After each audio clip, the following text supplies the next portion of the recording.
Welcome to The Explainer. Today, we're going to talk about something that could be a huge launchpad for your tech career, the PCEP, which is the Certified Entry-Level Python Programmer Certification. You know, if you're just getting started in programming, this is probably a question you've asked yourself. You've been grinding, learning, writing code, but how do you actually prove to an employer that you have the skills they need? Well, that's exactly the problem we're going to solve today. So here's our game plan. We're going to break this down into 4 simple parts. First, what the PCSEP actually is. Then, we'll decode the exam itself. After that, we'll talk about how to build a study plan that works. And finally, we'll get to the good stuff, the career payoff. All right, let's jump right in. First up, what exactly is this PCEP thing? Think of it like this. The PCEP is basically the first official stamp in your programming passport. It's designed to prove you have a really solid handle on the absolute fundamentals of Python. We're talking syntax, data types, loops, functions, the core stuff. It's all about mastering the essentials. And listen, this isn't just some random certificate you print off the internet. It comes from the OpenEDG Python Institute, which is the global authority on Python certification. That credibility is so important because it means employers all over the world know and respect what this piece of paper actually means. So you might be asking, is this for me? Well, the audience is actually pretty wide. It's perfect for students, for people changing careers and trying to break into tech, or really anyone who's new to coding and wants to prove they've built a solid foundation. It's that critical first step. Okay, moving on. Let's get into the nitty-gritty and decode the exam blueprint.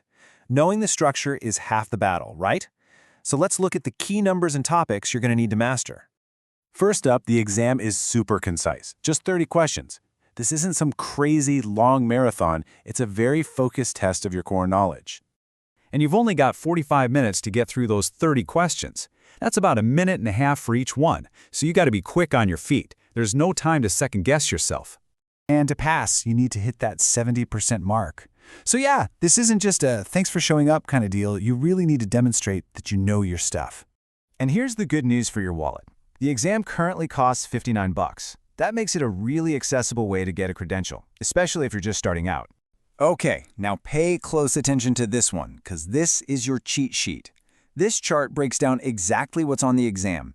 You can see the biggest chunks are control flow, your loops and if statements, and functions and exceptions. This tells you exactly where to focus your study time. Pro tip, for data collections, make sure you really understand the difference between lists and tuples. That's a classic trip-up spot. And don't expect just a bunch of simple A, B, C, D questions. They mix it up with different formats like drag and drop and fill in the gaps to make sure you can actually apply what you know, not just memorize it.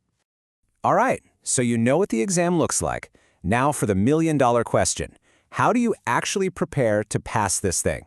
Let's build out a solid game plan. Look, having a plan is key. First, go through the official syllabus. That's your map. But the most important part, you have to get your hands on the keyboard and write code every single day. Watching videos is fine, but you only get good by doing. Then, take practice tests to get a feel for the real thing. It'll help you with your timing and show you where you're still a bit shaky. And this is a really important piece of advice. Just because it says entry level doesn't mean you can just wing it. A lot of people fail because they underestimate the prep needed. You gotta respect the process. Okay, you ready for a little pop quiz? Let's try something similar to what you might see. Take a look at this line of code. What's it doing? The input function in Python always gives you back a string, always.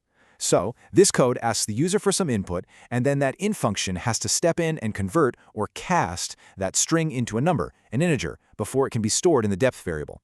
Getting a handle on input and typecasting is just, well, it's non-negotiable. It's fundamental. Okay, we've talked about the what and the how. But now for the big question, the one you're probably all thinking about. Why? What do you get out of all this time and effort? What's the career payoff? And just look at this list. The PCEP isn't just for one specific job. It's like a key that can unlock the door to all kinds of entry-level tech roles. We're talking junior developer, data analyst, automation.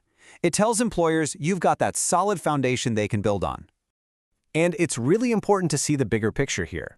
The PCEP isn't the finish line. It's the starting block. The Python Institute has this whole clear path laid out, from entry-level all the way up to expert. The PCEP gets your foot in the door and sets you up for those next-level certs as you get better and better. So when you boil it all down, what's the big takeaway? The PCEP is way more than just a certificate to hang on your wall. If you're just starting, it gives you a clear roadmap. It proves your skills to the world. And honestly, maybe the most important thing is the confidence it gives you to go after those bigger goals in your career. So we've walked you through the what, the why, and the how.